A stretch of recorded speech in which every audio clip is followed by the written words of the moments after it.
Qiyaməti yalan sayanların o gün vay halına. Məyər biz sizi dəyərsiz bir sudan xəlq etmədikmi?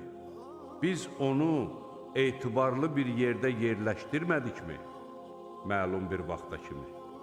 Biz nütfəni yaratmağa qadir olduq. Nə gözəl qadir olanlarıq biz.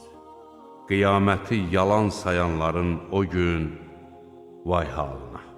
De ki, Allahdan başqa yalvardığınız şəriklər haqda düşündünüzmü?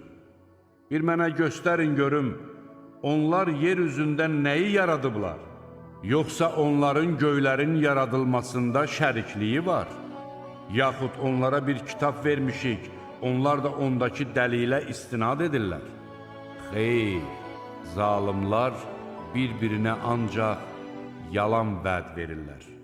Bir zaman Loğman öz oğluna nəsihət edərək demişdi: Oğlum, Allaha şərik qoşma. Həqiqətən Allaha şərik qoşmaq böyük zülümdür. Biz insana ata-anasının qayğısına qalmağı əmr etdik. Anası onu bətnində gündən-günə zəiflədiyinə baxmayaraq daşımışdır. Onun süddən kəsilməsi isə 2 il ərzində olur. Mənə və valideynlərinə şükr et. Axır dönüş mənədir. Əgər onlar bilmədiyim bir şeyi mənə şərik qoşmağın üçün səni məcbur etməyə cəhd göstərsələr, onlara güzəşdə getmə. Dünyada onlarla gözəl davran. Mənə üst tutanların yolu ilə get. Sonra isə dönüşünüz mənə olacaq.